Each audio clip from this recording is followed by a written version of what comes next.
Srila Prabhupada ki. Yeah, Srila Prabhupada's disciple. He's going to give the Srimad Bhagavatam class. Just one or two line introduction about him.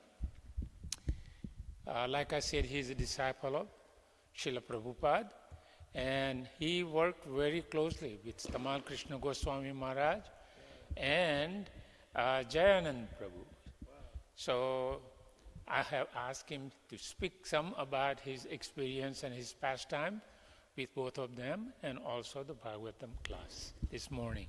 So I'm going to let him do some of that introduction himself. Okay? Hare Krishna. They are traveling from California, by the way, to go to the Sadhu Sangha. So let's give them a warm welcome to the ISKCON of Houston. Hare Krishna.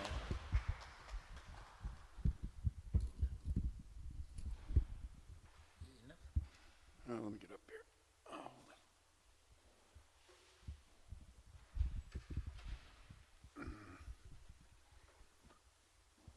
Okay, there we go. Difficulties here.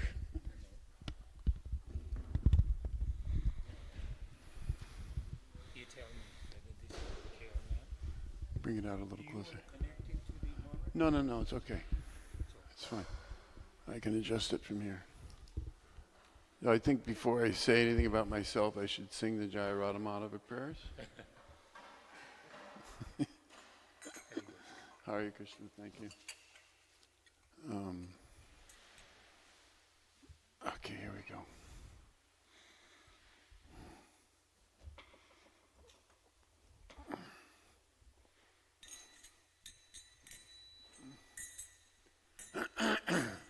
Jaya Radha Madhava Kunja Bihari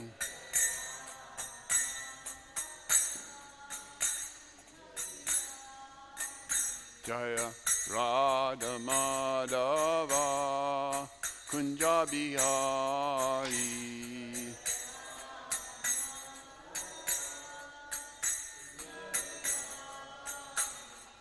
Gopi Jana Vallabha Giridvaradari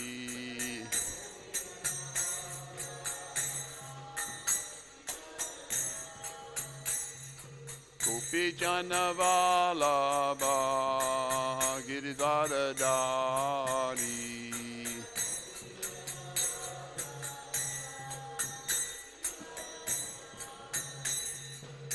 Yasoda Nandana Braja Jana Ranjana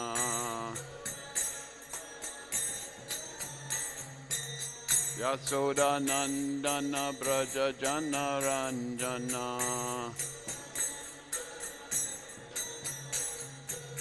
Yamuna Tira Vanachari Yamuna Tira Vanachari Jaya Radha Madhava Kunja Bihari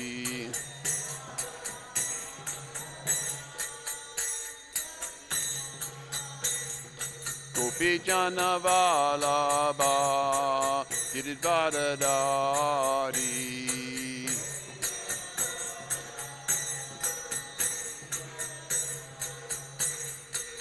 Yasoda Nandana Braja Jana Ranjana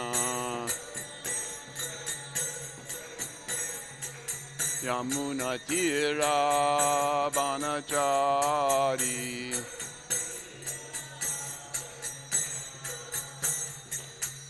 Jaya Shri Krishna Chaitanya Prabhu Nityananda Shri Advaita Gadadhar Shivasari Gaur Bhakta Vrindam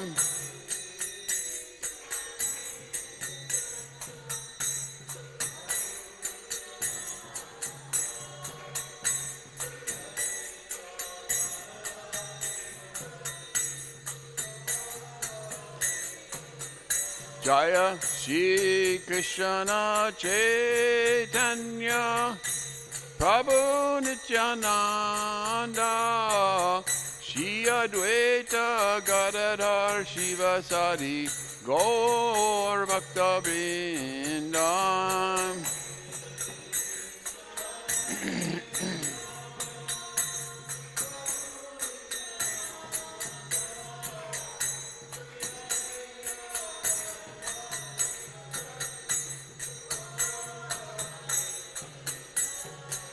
Hare Krishna, Hare Krishna, Krishna Krishna, Hare Hare, Hare Rama, Hare Rama, Rama Rama, Hare Hare.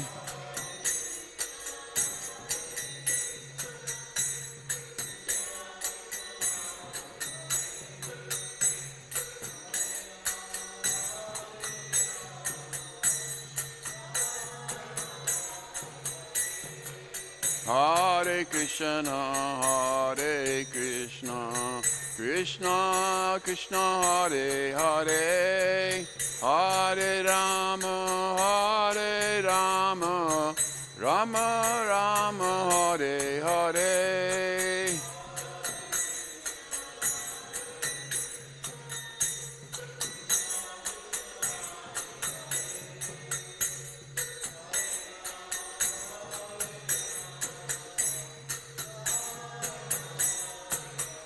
Hare Krishna, Hare Krishna, Krishna Krishna, Hare Hare, Hare Rama, Hare Rama, Rama Rama, Hare Hare.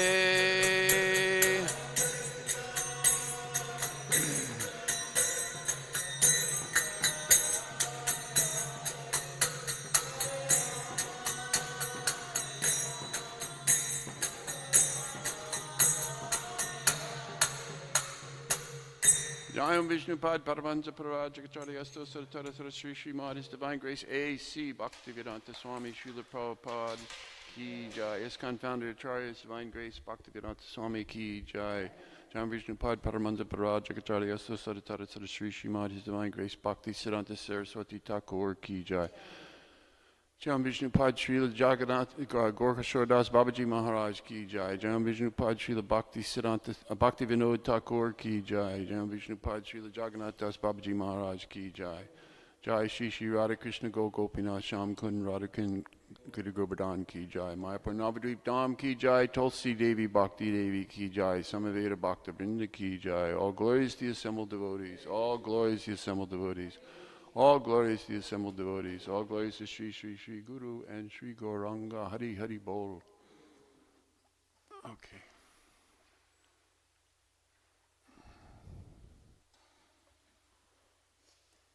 So I'll just briefly mention, because we're really supposed to be talking about the Bhagavatam, not me. I had the good fortune of actually working with Jayananda in New York for the 1976 very famous New York parade down Fifth Avenue, which was a memorial event because when Prabhupada came to New York in 1965, of course he had nothing then. I don't even know if he had any disciples at that time. Somebody asked him, he said, well, what are you doing in America? He said, oh, I'm going to start a huge festival down Fifth Avenue. They thought he was a little crazy.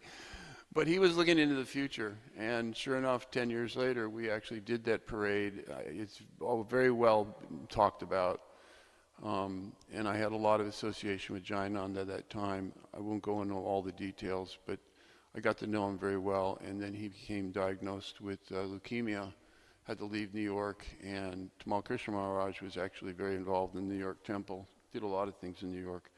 And he asked Jayananda to download to me everything he knew about building Rath carts because he was going to be there next year to do it. Because he was sent to California, maybe Mexico, to try to see if he could find some healing on the leukemia problem. And if you follow the storyline, it actually takes him to Los Angeles in the spring of 1977. And he was so filled with Rath Yatra that he had the opportunity to look at Venice Beach, and he said, we're going to do Rath Yatra down Venice Beach. And of course, he was losing his health very rapidly. But the devotees got together. Rameshwar Maharaj was very motivated by his inspiration, and they actually put together one of the biggest Rath Yatras that I think has ever been done in the United States. They had elephants, and they had all sorts of things. They had made the whole temple went into overdrive, making it a huge festival. But he didn't survive long enough to actually even participate in it, unfortunately. And so then I was eventually sent to India, went to India, Calcutta. They found out that I worked with Jayananda. They asked me to build the Calcutta.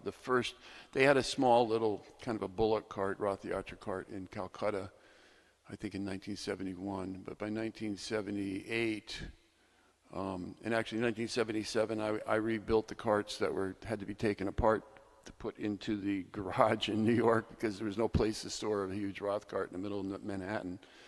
So I rebuilt them in 1977, and then eventually went to India, Calcutta in 1978 when they found out I knew how to build Rath carts, which I kind of sort of did, but never really did it by myself. They asked me to build the Rath Yatra cart for Calcutta, which we did.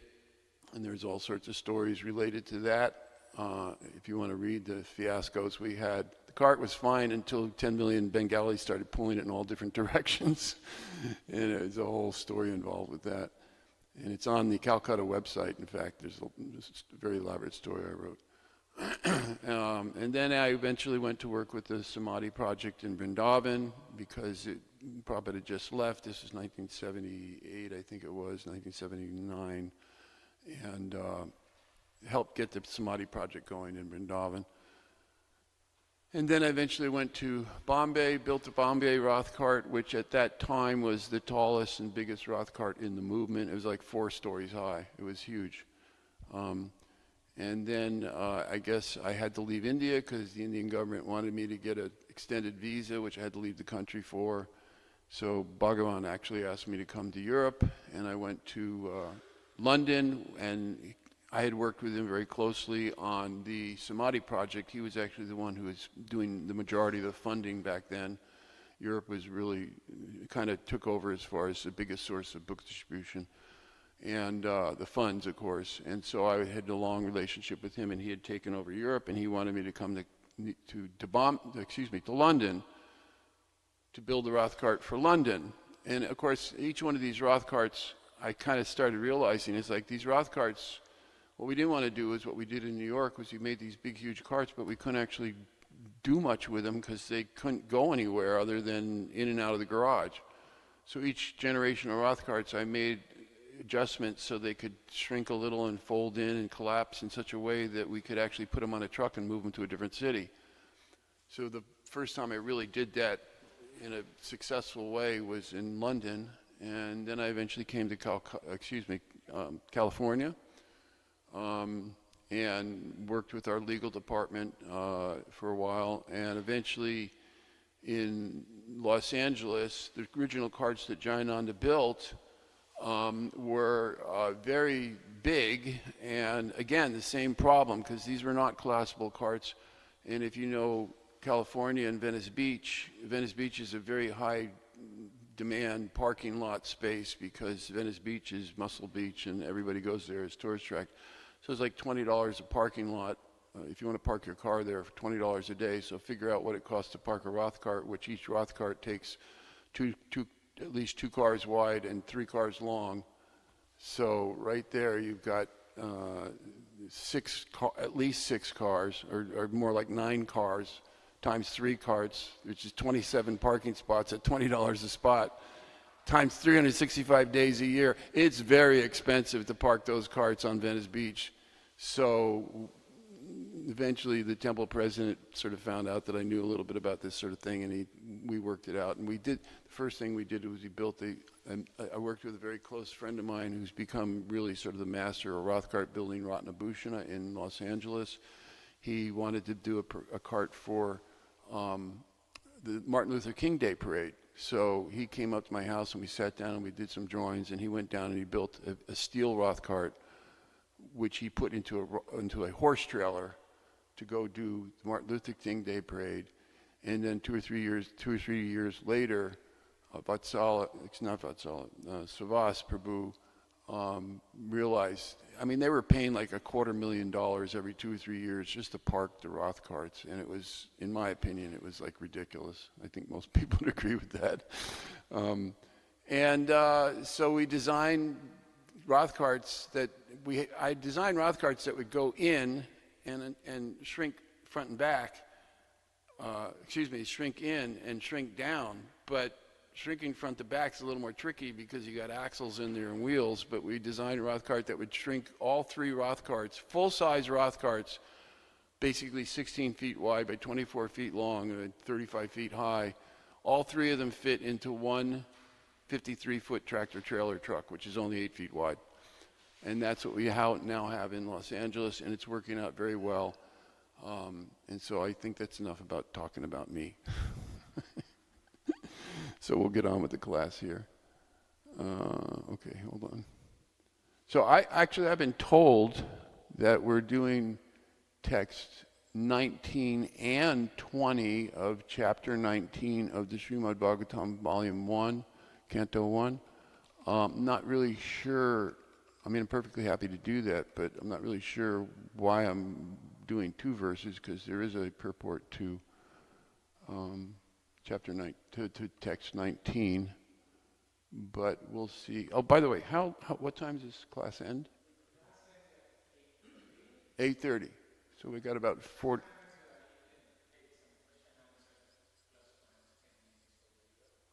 Okay, so wind it.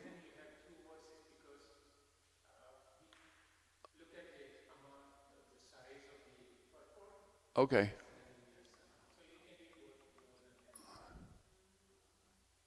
All right. Give me a lot of liberty here. Okay, so we'll start with the recitation of the verse. Mahasayo Vaisamu Pagataye Prasasya Sadavityanu Modamana Uchapraj Anugraha Silasara Yad Uttama Shloka Guna Birupam Maharsayo Vasai Mupagataye Prasasya Sadavit Anumodamana Uchaprag Anugraha Silasara Yad Anuttama Shloka Guna Pirupam Mahasayo Vai Samupagataye Prasasya Svadvita Numodamana Uchaprag Anugraha Silasara Yad Uttama Shloka Guna Birupam. Anybody want to try it? Mahasayo Vai Sabuna Pagataye.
Shloka Guna Birupam. Any of the ladies want to try? Harsayo Vaibuna Pagataye.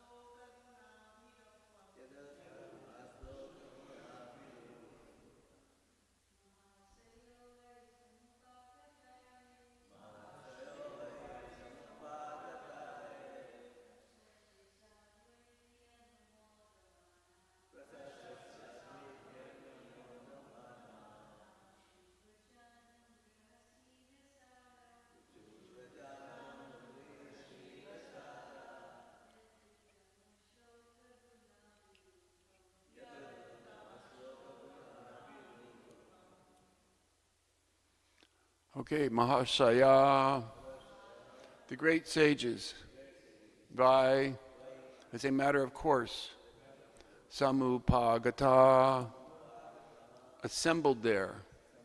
Yea, those who, Prasaya, by praising, Sadhu, quite all right, Iti, thus, Anu, Amu Mogamana, all approving. Ucha, said. Pragna Anuraga, doing good in the living beings. Shila Sara,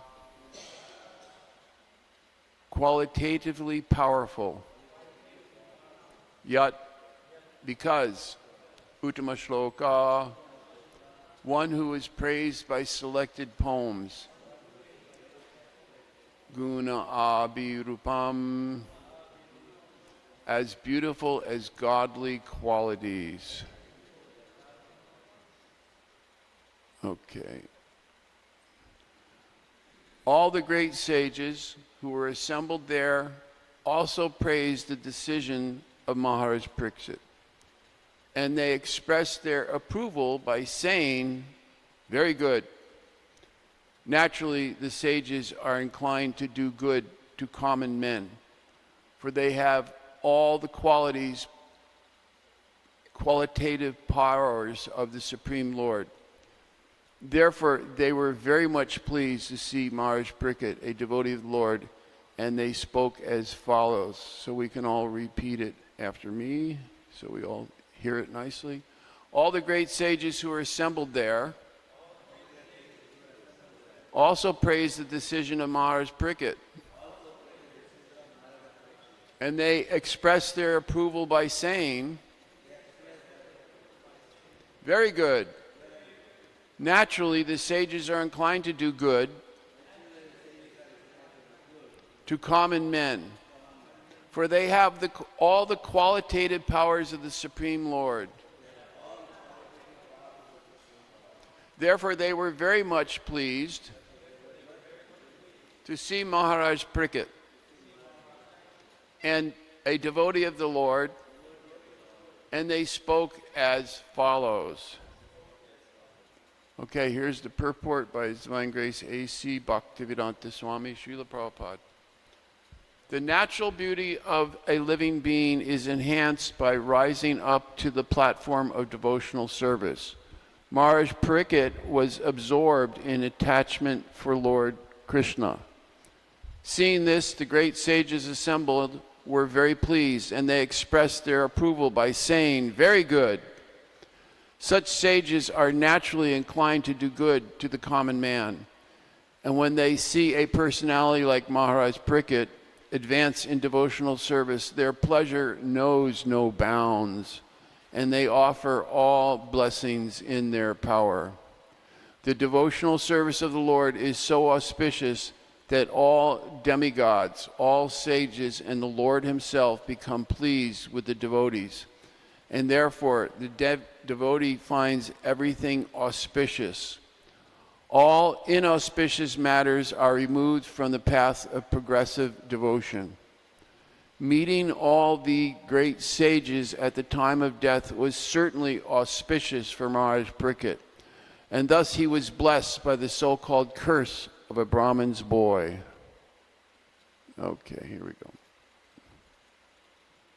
So, in this part of the Bhagavatam, we learned in the previous chapter how Maharaj Parikshit, who had just kind of inherited the whole kingdom it was granted to him after the Mahabharata War, and he was just doing his duty, touring the kingdom, and he ran into the personification of Kali. That was the previous chapter, and he delegated what necessarily had to be done. He was ready to kill personification of Kali, but personification of Kali was very clever, and he knew if he surrendered, then immediately Maharaj Parikshit would have to give him protection, and we know the whole consequences of that. He said, yes, you can have protection where there's gold. And now he's doing another pastime, and he's experiencing this. Having been touring the kingdom, he came upon this sage, and he just simply was tired and thirsty, wanted a little bit of water. And the sage Samika was in a trance, meditating. He didn't acknowledge the king. And Maharaj Parikshit, maybe a little bit out of character, was kind of like put off by that. And we hear that he put a dead snake around his neck, sort of saying, well, phooey on you. I mean, I'm the king and I came to your hermitage. Usually that's a great blessing.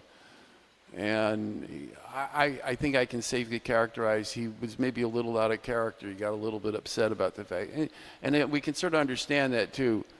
Usually when people are tired and hungry, they have a very short patience. They're not so inclined to be maybe in their best character.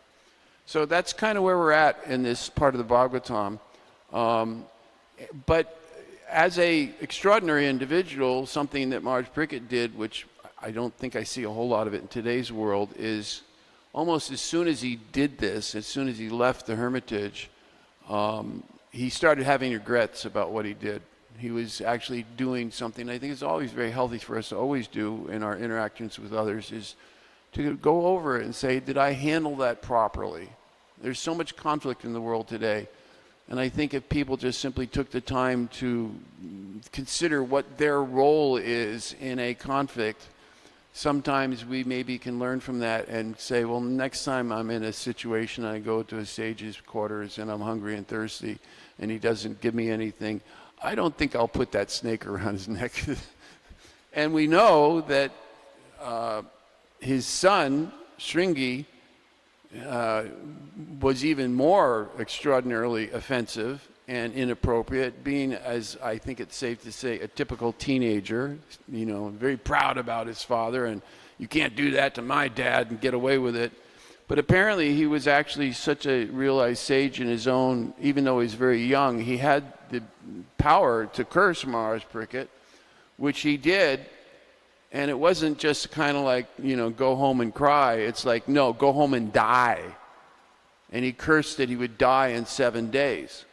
Now, I think what we're dealing with here is some really extraordinary circumstances. I think if any of us were a mundane materialist would be so upset, they would seek a way out of such a curse. No, I got to find a way out. Or they would even be worse. They would go to try to retaliate. Oh, you're going to curse me? Sometimes we see that too in stories in the Bhagavatam. You're going to curse me? Well, I'm going to curse you back. We see that in law courts too. People sue you and say, okay, I'm going to sue you back. There's this very antagonistic, aggressive, you can't do that to me, this false pride. Sometimes it's appropriate. Sometimes people are so out of line, the only thing you can do is countersuit. But lots of times, if we look at some of these things, it gets really out of control. And that's the nature of Kali Yuga. Everything kind of gets out of control in Kali Yuga. So, but we're not dealing with an ordinary person here. Any of these people, Shringi, his father, or Maharaj Parikshit, they're all extraordinary individuals. And Maharaj Parikshit in particular is teaching by example. And like I said earlier, before he declares war on Shringi and the sage, he became introspective and he realized, maybe that wasn't such a good idea. And then when he found out that he was being cursed to die in 7 days, this is really where it's kind of like out of our league. You know, instead of whining and complaining and trying to undo the curse, he did something which is extraordinary. He accepted it. Devotees in general, mature, advanced devotees, try to see everything as Krishna's grace. So he saw this incident. This too is also Krishna's mercy. And in the mood of a really advanced sage, he was realizing, like, yeah, actually running a kingdom is a big problem. It's a lot of responsibilities. And, well, okay, now I have my ticket to get serious about leaving this world and rejoining my beloved Sri Krishna. And he took it as a blessing, which most of us, at least for myself, I find that extraordinary. You're cursed to die in 7 days. Oh, thank you very much. I'm looking forward to that. It's like, that's kind of what's going on here. So,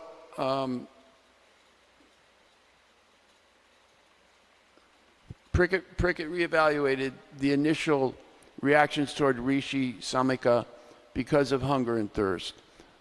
His action was premature, reactionary, and tinged with a little bit of pride. I'm the king, and you're not treating me like a king. But like I said, he kind of rethought that and realized, yeah, maybe that's not the most mature way to deal with it. And he accepted it as a way to, kind of like when Vidura was cursed by Duryodhana, called a son of a Sudha Putra, because he was living in the palace of Duryodhana. Vidura, instead of going like, well, wait a minute, you know, because the etiquette was, if I'm living in your palace, I'm indebted to you. And Duryodhana, being the kind of person that he was not a very nice, accommodating individual. And Vidura was a very advanced soul. And he didn't like the fact that he was so dependent on Duryodhana. So when he called him the son of a Sudha Putra, which was terribly offensive and insulting, Vidura used that as, okay, now I'm out of here. You've offended me, so I'm leaving. I'm going to the mountains. You can have your palace. I'm going to go renounce everything and focus on leaving this world. And he saw it as a blessing. That's exactly what Maharaj Prickett's doing here. He's taking this opportunity to find a very legitimate excuse to renounce his kingdom. I mean, he might as well renounce it because it's all going to get taken away in a week anyway.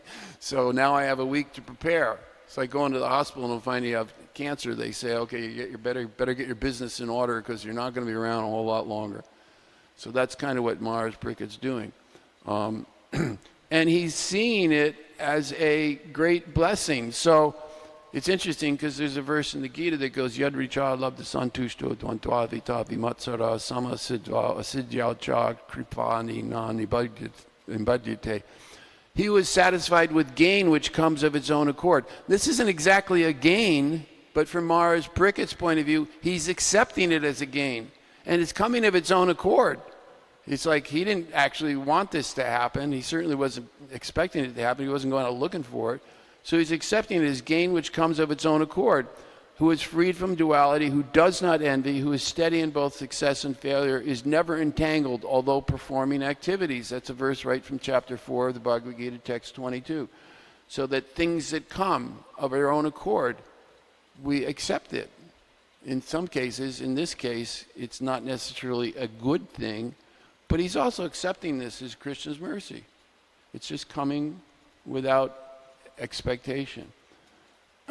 So this is another example of how, extreme example of how we can learn from really mature and advanced individuals. We don't, at least I don't, I suppose you could dig into the history books and find examples where people have done some extraordinary things like this. But one of the things that makes the Bhagavatam so really extraordinary is that it's just packed with stuff like this. Packed with really wonderful examples of things. You're not going to read about this stuff, generally speaking, in the newspapers. You're going to read about how all the things that are going wrong and people are doing really bad stuff and selfish and greed and all these other things.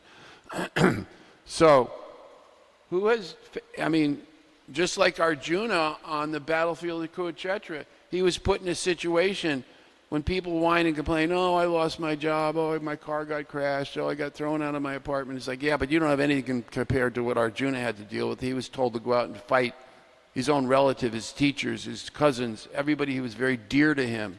So whatever you're whining about, it's nothing compared to what Arjuna had to deal with.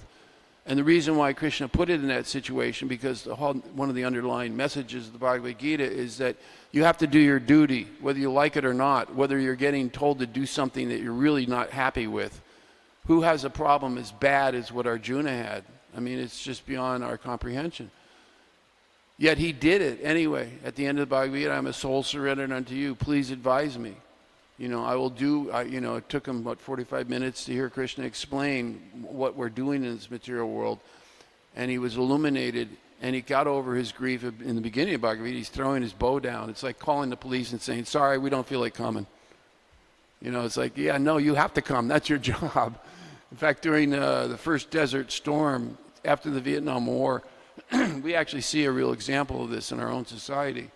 After the Vietnam War, a lot of people, younger people, my generation, the Vietnam War was so horrible. It's like America was very reluctant to get involved in any kind of military conflicts for about 20 years.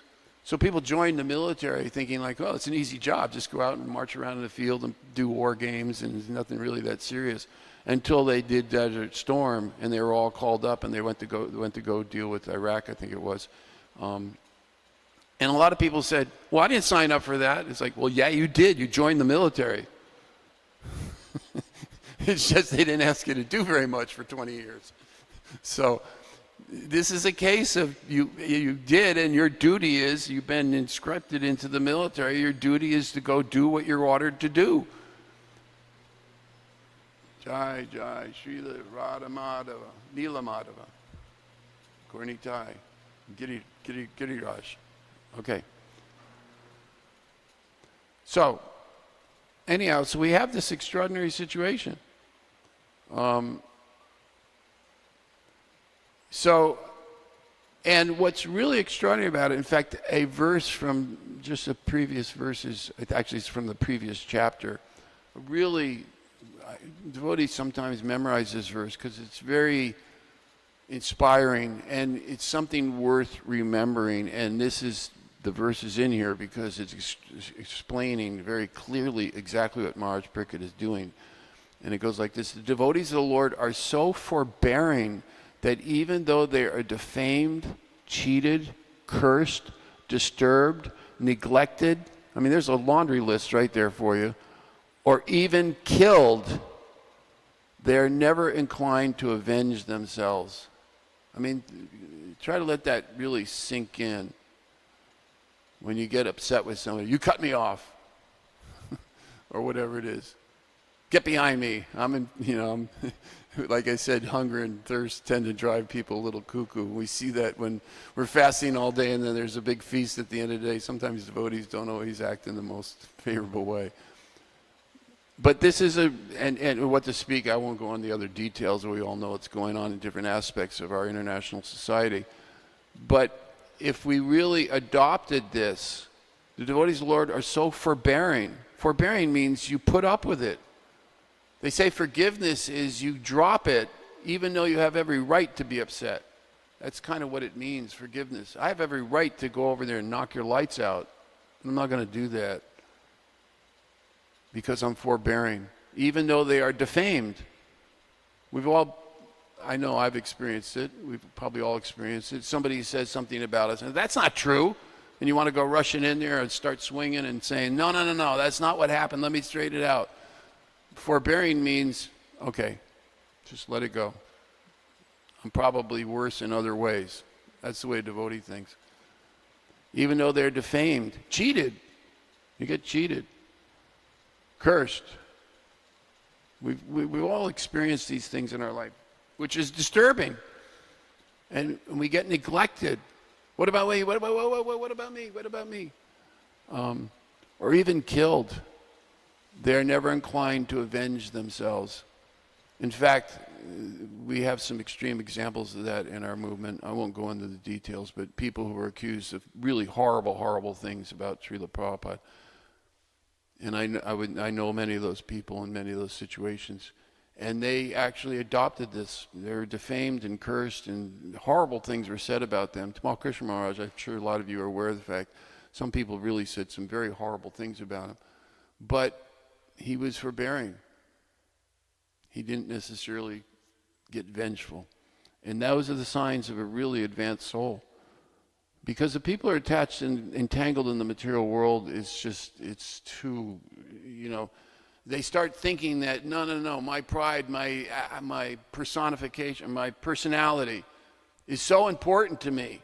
I have to be looked at as a big person. I have to be respected. Otherwise, I don't feel good about myself.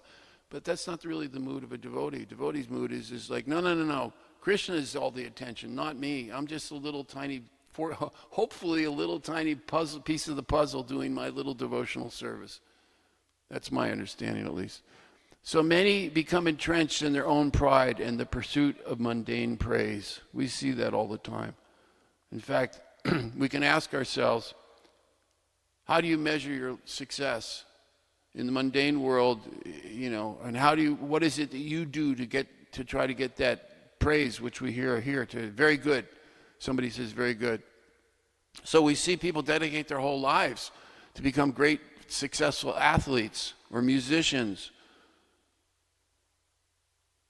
But from the Krishna conscious point of view, these things are really sort of meaningless.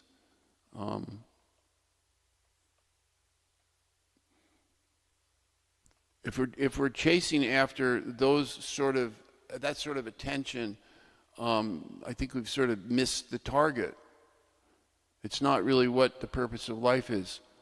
Slowly, the more astute people lose interest in such mundane accomplishments. We see that, especially, I'm getting on in age, and I think most of us who are becoming seniors or already seniors, I can see it in my own life, and we can see it in others too. When we're young, we're very ambitious, and I think Krishna sets it up that way because we need somebody to go do all the things that keep society running, so we all do that in our youth. But as we get older, we that's what retirement's all about. You back away from it, you go, okay, I've been there, done that. I don't need any more my name in the newspaper anymore. I don't need to be on television. I don't need to be praised every time I get turned around. And you just kind of go, yeah, it's not about me, okay? So if it's like, and the thing, but of course that's not the way the world is. The world wants to get you as entangled as possible. Madison Avenue is all about getting you to think you need all this stuff that they're trying to sell you. And Hollywood's doing everything they can to get you to watch their next movie, but it's like, well, how many versions of Star Trek are they going to make before you finally go, yeah, I don't need to see another one? That comes with age. You kind of go, it's kind of been there, done that. It just doesn't have the same. And if you're fortunate enough, and believe me, everybody in this temple room, just the fact that you're sitting in this temple room, you are extraordinarily fortunate. Krishna says, Manusinam sahasrisu kasidyate te siddhaya. If only one out of many thousands among men even sort of perfect themselves, maybe get a career or they become somewhat of a established citizen in society. But then he says, but out of all of those, hardly one knows me in truth. And we see that. How many million people live in Houston, Texas, and we got maybe 50 or 100 people in this temple room? One out of many, many thousands. So we're very fortunate. And I was very fortunate that somehow or another, I was actually in my senior year of college, and when I realized what Krishna consciousness was, that's how I became involved. Tamal Krishna Maharaj sent the Radha Damodar buses to my temple. I was in so much anxiety. In the middle of Kansas, there wasn't any temples 300 miles next to me. And I was just going, Krishna, get me out of here. Kind of like, in this case, Maharaj Prickett, get me out of here. And he sent one of the Radha Damodar buses, and I quit college and jumped on the bus, and my whole life was changed. I figured and I eventually did. I finished my college work later. But I knew if I didn't get on that bus then, I would never be a disciple of Prabhupada. So I was really very aware of how important that was. And I want to stress that because if you're in this temple room, this is the most valuable, important thing. They say, there's a mantra in the new U.S. Navy, be all you can be. Well, it's not joining the Navy, it's joining the Hare Krishna movement. That's how you can be all you can be. And you can make a significant improvement in the world just by participating here.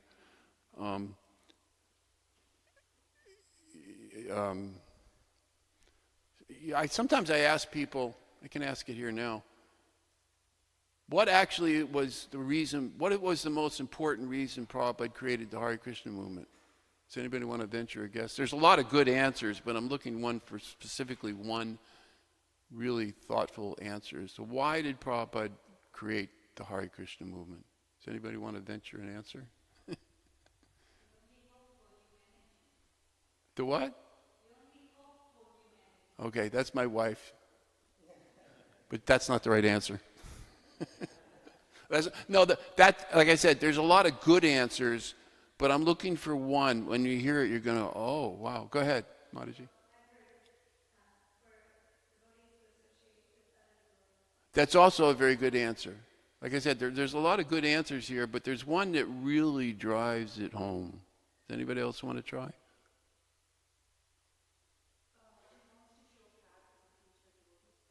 He wants to show the path for future devotees. Is that what you said? Again, good answer. Shall I just share it with you? Another good answer, but not the bell. What's that?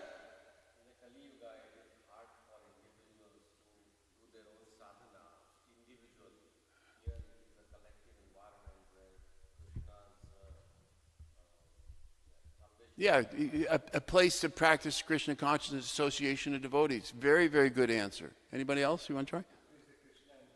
To please the Krishna Guru. Yeah, gentlemen?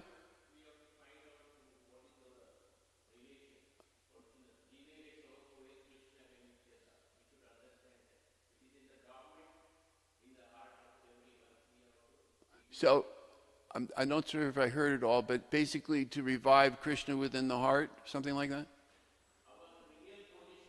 Our real position. Yeah. Okay, yeah, that we're all disciples, we're all devotees of Krishna. Go ahead. To save the fallen condition. How do we do that? Chant Hare Krishna. What else?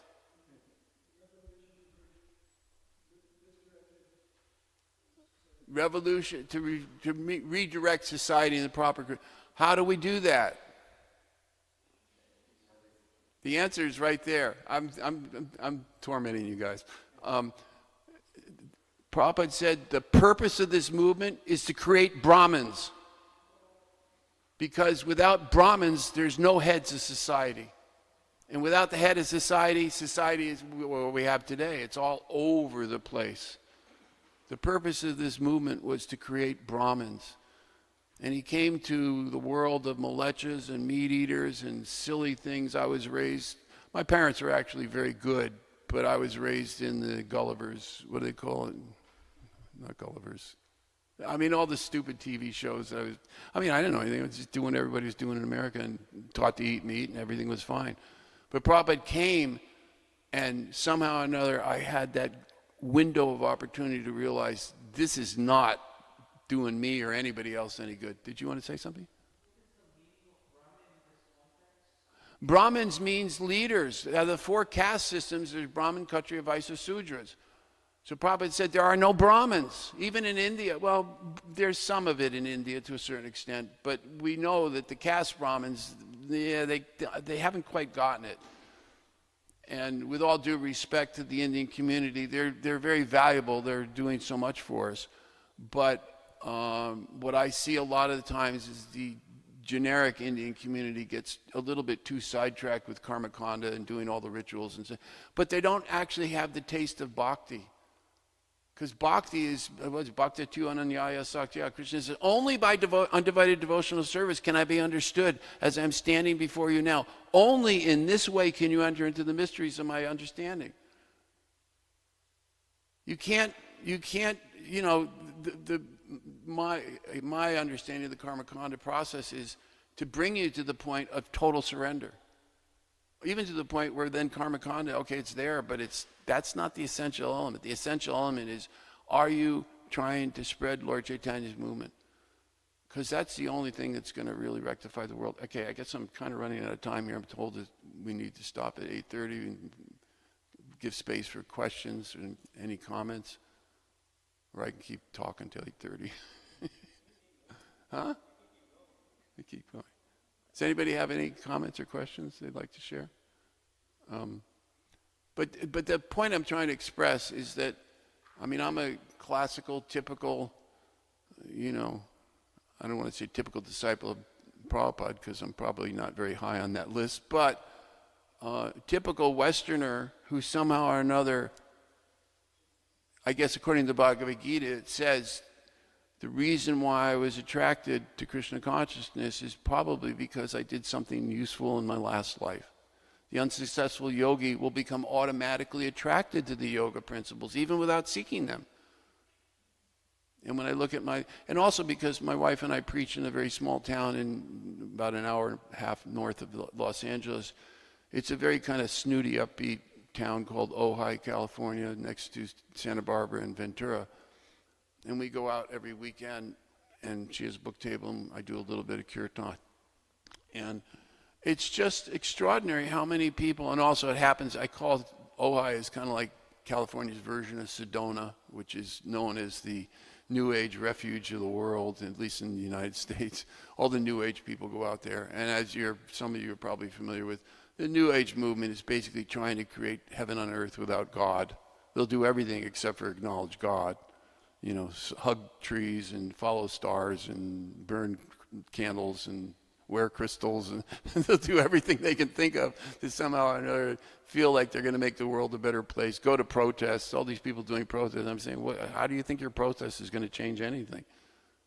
But if you go out and you actually can just get one person to kind of go, yeah, you're right, it's not all about me, which I think the soul is naturally inclined to feel that way, especially when you're younger and you go out and you do all this stuff. Unfortunately, some people just get so intoxicated with self-praise and self-acknowledgement that they take it to their grave. But I have seen, and I try to pay attention to what's going on in contemporary society, contemporary news, especially a lot of these movie stars. You see them, musicians, movie stars, some athletes. Athletes are sort of forced to retire because they're just no longer, you can't be an athlete when you're old. But movie stars and musicians, you see them doing all sorts of extreme, I won't even mention some of the stuff, but if you're familiar with what goes on in that industry, really ridiculous things to make a name for themselves. I mean, just absurdly ridiculous things, which they are all proud about. And then as they get older, you see sometimes, not everybody, some of them start pulling away from it, and they're almost embarrassed about, oh God, what did I do when I was 35 years old? And when they're 60 years old, and they're going, oh gosh, that's part of what I did, but I'm not like that anymore. So that's maturing development. And if they keep maturing, hopefully, as we are all Brahmins in training in this room, we're all Brahmins in training.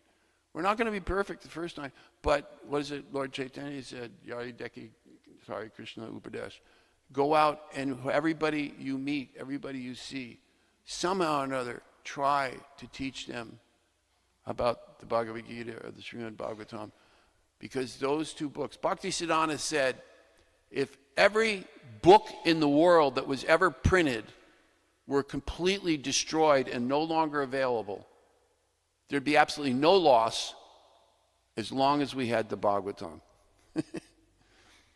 And he said just the opposite too. He said, and if we lost the Bhagavatam and the Bhagavad Gita and all these other books existed, the world is destined for catastrophe. Because these are the only books that actually address, and of course there's other augmented Vedic literatures are helpful, so I don't want to maybe take it that extreme. But Bhaktisiddhanta always spoke in very dramatic ways that get you to stop and think, like, how fortunate we are that every day we're getting a dose of the Bhagavatam, and sometimes maybe in the evening a little bit of the Bhagavad Gita. which I always, I was a hardcore ISKCON full-time member. I eventually got married and got a job at the Navy base in Port Hueneme, so I didn't have the opportunity to participate in this every day. And I took it for granted. And I realized, we're all going to progress through life, but get as much as you can when you're in the ashram, because you're not going to get it anywhere else. You're just not going to get it anywhere else. Because that created a foundation for me to, eventually I worked as a database engineer for the Port Hueneme Naval Surface Warfare Center and, the material world. And we all have our business life too that we have to go through. And there's conflicts everywhere.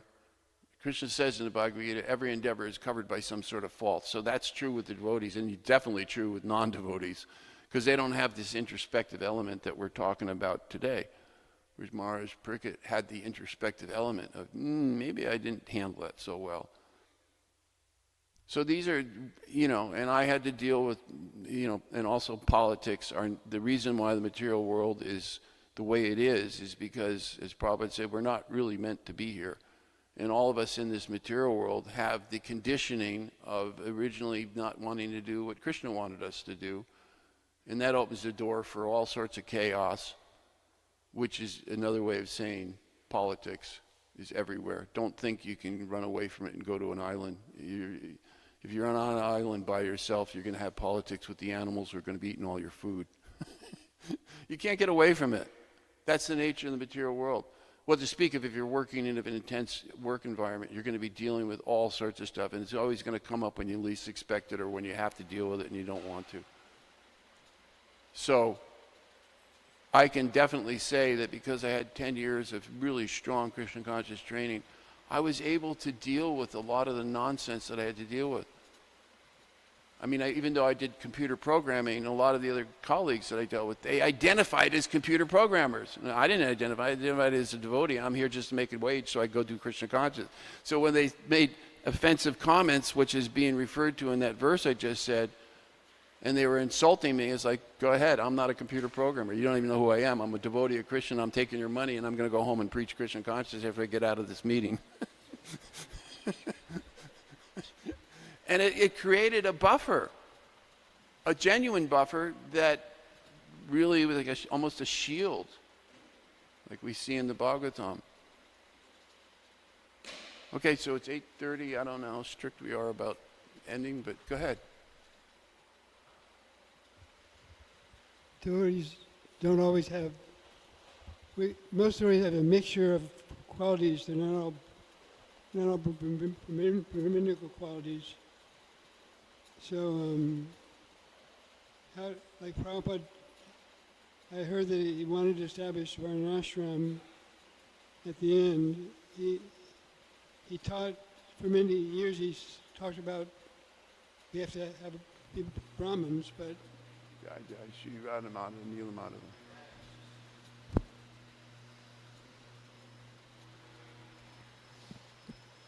mean, so you're saying Prabhupada wanted the Varnashram system as a way of trying to mitigate a lot of the politics that comes up in am I correct? Is that what you're kind of saying?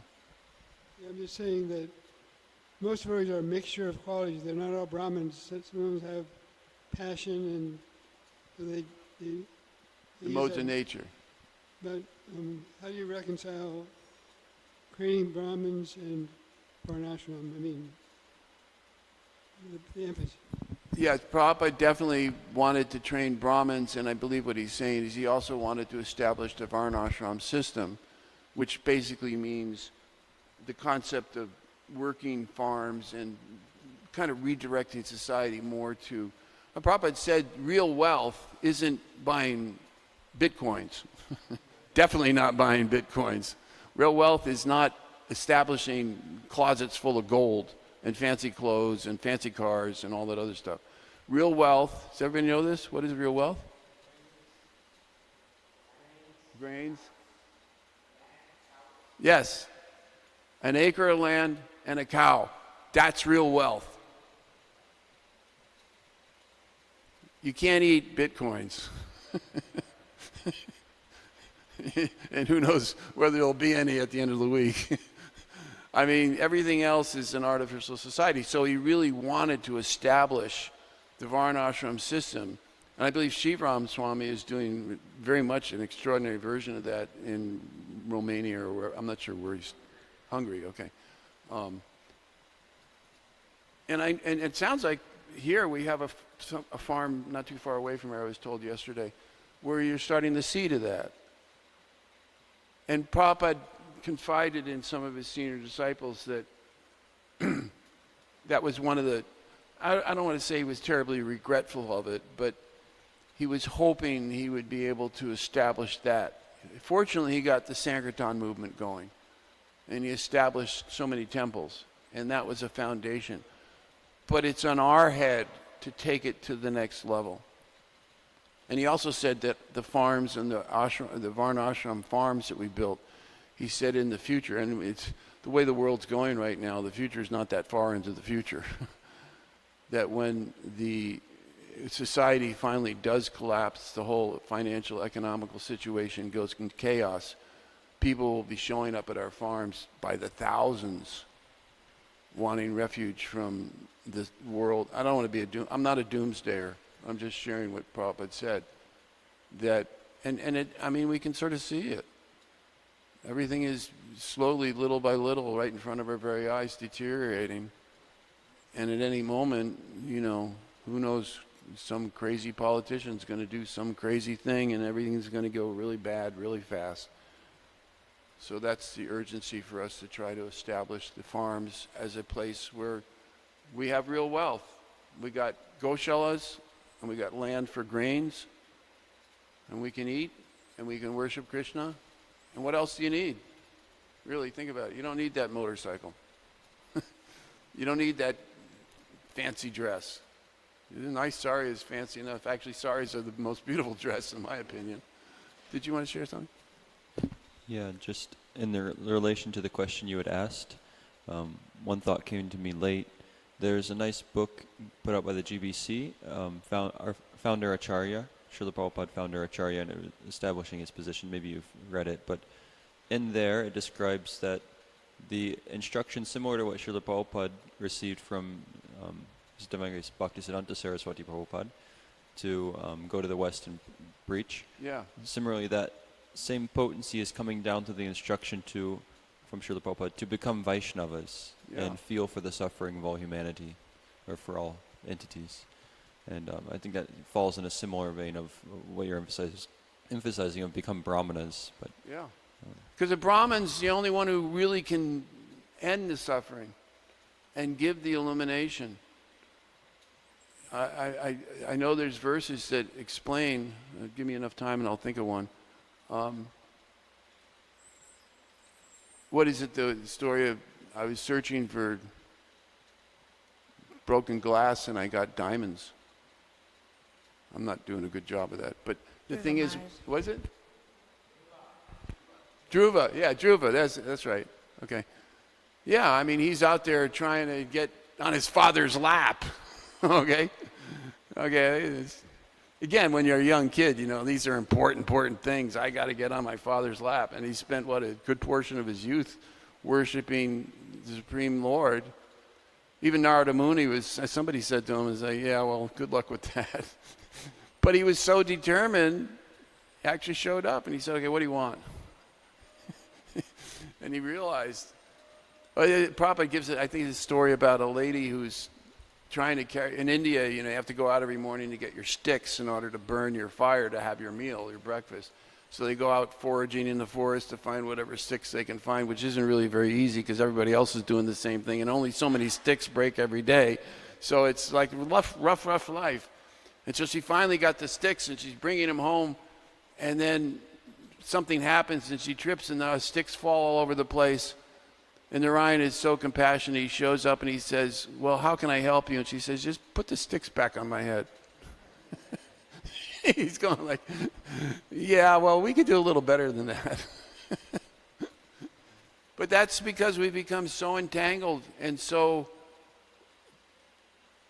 just bewildered by the material energy. Like I said, how many people spend their whole life I mean, if you know who Evil Knievel was, a young guy, right? He started jumping over cars, then he started jumping over buses, then he started jumping over bigger and bigger things, where he finally, when he got old enough, he broke every bone in his body. This is how the ego is so powerful. The Guinness Book of World Record is filled with a whole list of people who were so egocentric, they had to get their name in a book somehow, so they jumped on a pogo stick for 5 days without eating. And I don't know what else they did about their bodily problems, but I mean, just think about all these weird things people do just to get a little name for themselves. And according to the Bhagavad Gita, anything that is done without intention or devotion to the Supreme Lord is called asat. Meaning without sat, without truth, or meaning, the way it's translated in the Bhagavad Gita, useless. It's useless. I say that in California we drive along the beach and you see these guys out there in wetsuits trying to catch the perfect wave. And I always say, well, you want that bad enough? Krishna will put you in a seal body in your next life and you don't even have to have a wetsuit. And you catch every perfect wave as much as you want. Because that's what their consciousness is all being oriented towards. Yam yam vapi smaran bhavam. Whatever state of being you remember at the end of this life, that's where you're going to go. That's a pretty hard fact. If you accept the Bhagavatam and the details of what's taught there, that's there. You can't just say, well, I like this verse. Prabhupada said, eat to your full satisfaction. I like that. But you have to accept the whole package. And the package is whatever state of being you remember when you leave this body, that state you shall attain, which is why we spend our whole life doing as much as we can to worship the deity, to meditate on the deity, to look at the deity, to smell the incense of the deity, take prasadam from the deity. Because then the only thing we got crammed in between the two ears is Krishna, Krishna, Krishna, Krishna. So at the end of life, no matter how it comes, it'll just continue that way. Okay, so I probably should stop here. Otherwise, people are going to want prasadam, and then we're going to get restless. Okay, I'm just going to quickly share.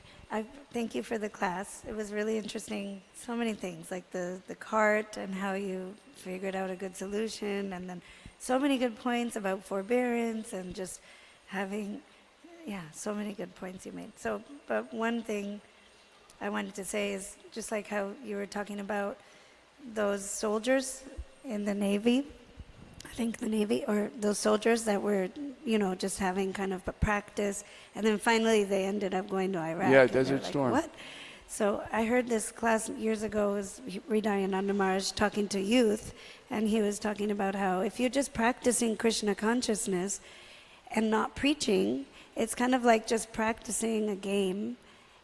Game war. But war game. like you're just practicing basketball, but you never actually play the game. Right. So like preaching is, I don't know, I was just thinking about how like preaching is the essence. The Yes, books are the yes. basis, the principles, utility, and purity is the force. So anyhow, I'm inspired by how you keep preaching like that out there. And yeah, and also just to remind us that, we have to go to war, actually. It is our duty in this movement. Right. And one thing I think is sometimes helpful to say, should I stop?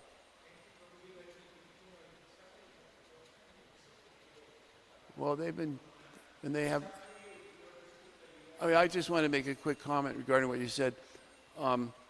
I frankly don't feel in a lot of ways I don't fit in, because the three things, and I'm not trying to disparage anybody, but the three biggest things in the Hare Krishna movement is book distribution, giving Bhagavatam class, and leading kirtan. I joined Radha Damodar. I did my tour of book distribution, but I wasn't really bad at it, but I certainly wasn't anywhere nearly as accomplished as some of the really trained book distributors. I can give a kirtan, but music just doesn't come naturally for me, so I figure, well, let the people who are musical do the musical stuff. And I can give a Bhagavatam class. I don't feel like I'm anywhere nearly as qualified as some of the senior devotees. But I have other skills. And especially when I was doing Rath carts, and by the way, Ratnabhushana, who learned from me what I learned from Jayananda, has built in my backyard 3 or 4 Roth carts, completely collapsible, out of aluminum, and has sold them to different cities around the United States, and even one of them I think he shipped to Romania. So, and he's a little like I am. I don't think he ever gives Bhagavatam class. I've never seen him do kirtan, and I can't imagine him going out in book distribution. But he's made a huge contribution. And I'm saying that because it's easy to start feeling like you're kind of getting left out. But if you really have a deep relationship with Krishna and you have the mood that we've been discussing about here, so I don't need my picture on the front page of every newspaper. That's actually right there, that's a benediction. And you go on anyway, and you get your satisfaction from within. That's what Atma Ram means. You don't need anything else. You just need your relationship with Krishna. And you may have very unique talents, you know, that we need pujaris to dress the deities so beautifully. And we all know that. And Prabhupada, of course, recognized that. He recognized everybody for their contribution. But it's a fact that, and I'm not trying to disparage anybody, but those 3 things are what's really, and those are essential things too. I'm not trying to even minimize it. But don't become discouraged because you don't necessarily have those specific talents. Find the talent you have. Prabhupada used the word dovetailing. He used it a lot. One of the beautiful things about Krishna consciousness, whatever you're good at, making a garland, it's something as simple as making a garland. Do that. That's what Krishna sees. Because we've seen, I hate to say it, but we've seen people who are good at these other things and maybe have other ulterior motives or what's going on. But sometimes they drift away and they don't come back. Or maybe they drift away and get really kicked hard and then they come back. Oh, can I be a devotee again? Because they realize it's not fun out there without Krishna consciousness. Anything else? Any last words? Okay. Hare Krishna, thank you all very much for your patience. You have a beautiful temple also. Beautiful temple. Hare Krishna.